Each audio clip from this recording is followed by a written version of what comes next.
Bakit pangalan ni Jesus Christ yung ginagamit natin kapag tayo ay nagbabautismo o nang tumanggap ka sa pangalan ng Panginoong Hesus? Bakit hindi yung pangalan doon sa Matthew chapter 28 verse 19? Nang utos, baptize them in the name of the Father, and of the Son, and of the Holy Ghost.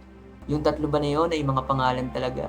Or are they just titles of someone, of a person? Na, for example, ako ay bilang isang anak ng nanay ko, at the same time, I'm also an engineer and also a businessman. Pero meron akong totoong pangalan. Hindi ko yung pangalan.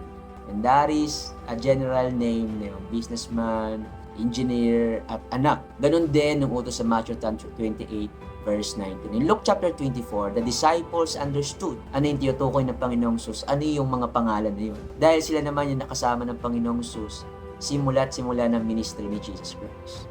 Now, if you will see, the Bible said, merong pangalan yung Ama, Anak, at Espiritu Santo. Number 1, ang pangalan ng Ama. In John chapter 5 verse 43, the Bible said, Jesus said, I am come in my Father's name. Praise God. In John chapter 5:43, ang pangalan ng Ama kung sino yung nagsasalita, and that name is Jesus Christ. Number 2, ang pangalan ng Holy Ghost. The Bible said in John chapter 14 verse 26, that the Father will send the Holy Ghost. In what name? And Jesus said, in my name. And that name is Jesus Christ. Number 3, anong pangalan ng anak? In Matthew chapter 1 verse 21, the Bible said that a child will be born and his name shall be called Jesus because he will save his people.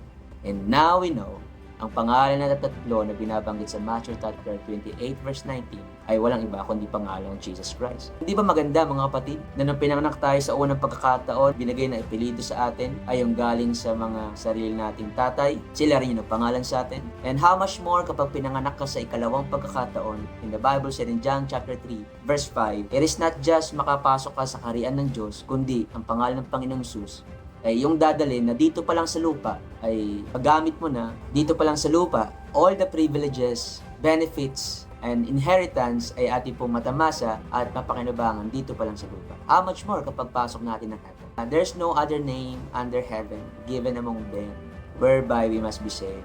And that name is Jesus Christ. And that name is so powerful na anumang plano mo sa buhay ay pwede mo yung gamitin, anumang circumstances and challenges sa buhay ay pwede mo yung lapitan dahil ang Jesus ay siyang nakadugtong at nakakabit na po sa ating pangalan. Kapag tayo ay tumanggap sa pangalan ng Panginoong Hesus sa pagsisisi, bautismo sa tubig, at bautismo sa Espiritu Santo. And guess what? In Acts chapter 2 verse 38, ayan na ang summary ng lahat. Anong pangalan dapat ay bautismo? The Bible said, repent and be baptized in what? In the name of Jesus Christ for the remission of our sins. Dahil walang ibang pangalan na kaya maglinis ng kasalanan mo kundi pangalan Jesus Christ. And you shall receive the gift of the Holy Ghost. So God bless you mga kapatid. Meron ka bang friends at family na hindi pa tumanggap sa Panginoon? Tell them kapag sila ay gusto nila bago, nandun na yung puso na nagsisisi at nandun na rin yung naramdaman nila ang pag-ibig ng Diyos. Ang susunod na hakbang ay tanggapin nila ang Panginoong Hesus sa pagsisisi, bautismo sa tubig at sa Espiritu Santo. Wala nang ibang pangalan kundi sa pangalan ni